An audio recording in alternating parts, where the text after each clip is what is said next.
Alléluia, gloire à Jésus. Bonsoir tout le monde, je salue, bonjour, bonsoir, dépendant de l'heure à laquelle vous suivez cette vidéo. Dans le nom précieux de Jésus-Christ, je vous salue. Que la paix et la grâce vous soient multipliées au travers de la connaissance de celui qui nous a appelés par ses propres vertus et par sa propre gloire. Je suis le révérend prophète Otto Alexandre, depuis Douala au Cameroun, l'apôtre de Jésus-Christ pour la famille Lumière du Monde Ministries et le prophète de Dieu pour les nations. Oui, je vous salue comme ça et je viens aborder un thème ô combien capital avec vous en cette saison. Et je vous parle de prie pour que ta famille te reçoive comme un juste. Prie pour que ta famille te reçoive en tant que juste. Prie. Fais de la réception de ta famille en tant qu'un juste une prière.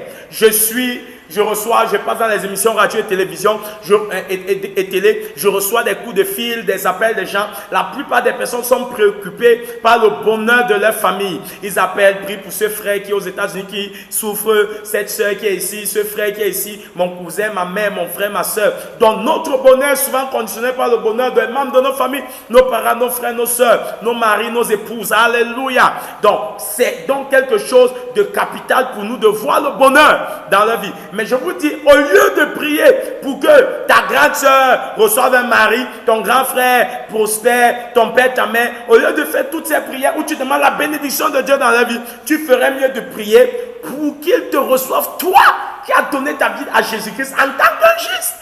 Le bonheur réside dans le fait de te recevoir, toi qui as donné ta vie à Jésus en tant qu'un juste.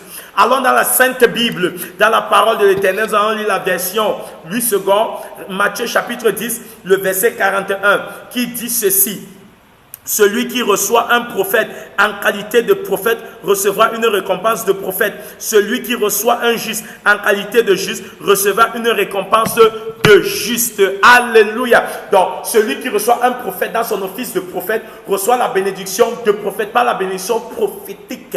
Il y a une différence entre la bénédiction prophétique et la bénédiction de prophète. Quand tu envoies un prophète, il y a un certain nombre de grâces, d'onction, de faveur, un manteau qui l'accompagne. On dit que quand tu reçois ce prophète dans son office prophétique, son manteau peut devenir le tien. Gloire à Jésus. Alléluia. Et le juste aussi a une bénédiction. Qui est le juste? Le juste aussi a une bénédiction. Que quand tu le reçois dans son statut de juste, tu reçois la bénédiction de ce juste. Alléluia. Donc la première chose qu'il faut commencer par résoudre, c'est qui est le juste. Numéro 1, le juste, c'est celui qui est né de nouveau en Christ Jésus. Celui qui est né de nouveau en Christ Jésus. Celui qui a donné sa vie à Jésus-Christ. A reçu Jésus-Christ comme son Seigneur et son Sauveur personnel. Celui qui est né de nouveau. Comment naître de nouveau? Il a reconnu un jour qu'il était pécheur. Il a cru en Jésus-Christ comme le Seigneur, le chemin, la vérité et la vie. Il a cru en Jésus selon Jean 3, 16 qui dit que car Dieu a tant aimé le monde qu'il a donné son Fils unique afin que quiconque croit en lui ne périsse point mais qu'il ait la vie éternelle. Et il a confessé Jésus-Christ de sa bouche comme son Seigneur Sauveur personnel selon Romains chapitre 10 verset 9. Si tu confesses de ta bouche le Seigneur Jésus et si tu crois dans ton cœur que Dieu l'a ressuscité des morts, tu seras sauvé. Alléluia. Il a fait ça. Donc le juste, on va lire la Bible, Romains chapitre 10. Pour comprendre qui est le juste, Romains chapitre 10, allons rapidement. Alléluia, gloire à Jésus pour cette parole merveilleuse de cette saison. Alléluia, je bénis Dieu pour l'opportunité d'être un plus dans ta vie, toi qui m'écoutes. Romains chapitre 10, le verset 4, nous allons lire le verset 4 qui stipule que car Christ est la fin de la loi pour la justification de quiconque croit. Donc lorsque tu crois en Christ, tu deviens juste. Quand on te justifie, ça veut dire que tu deviens juste. Donc le juste, c'est celui qui croit en Christ. Alléluia. Nous allons lire Romains chapitre 4. Repartons en arrière de quelques pages de nos Bibles. Romains chapitre 4, le verset 25, le dernier verset de ce chapitre qui dit que lequel, parlant de Christ, a été livré pour nos offenses et est ressuscité pour notre justification. Donc Christ est ressuscité pour que nous soyons justes. Donc la justice n'est pas quelque chose qu'on obtient après avoir fait un certain nombre de choses, mais la justice est ce don que Dieu nous fait parce que nous sommes nés de nouveau. Alléluia. Maintenant, nous allons prendre 2 Corinthiens chapitre 5. Alléluia, le verset 21. Gloire à Jésus.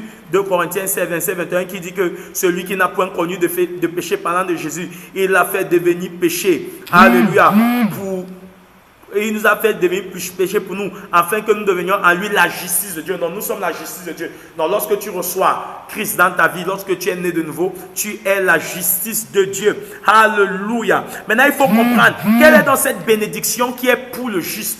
Quelle est cette récompense qui est pour le juste, qui doit descendre sur votre famille. Nous allons comprendre ça en lisant, en déclarant. Je vous déclare d'abord que cette récompense qui est pour le juste, c'est ce qu'on appelle la bénédiction d'Abraham.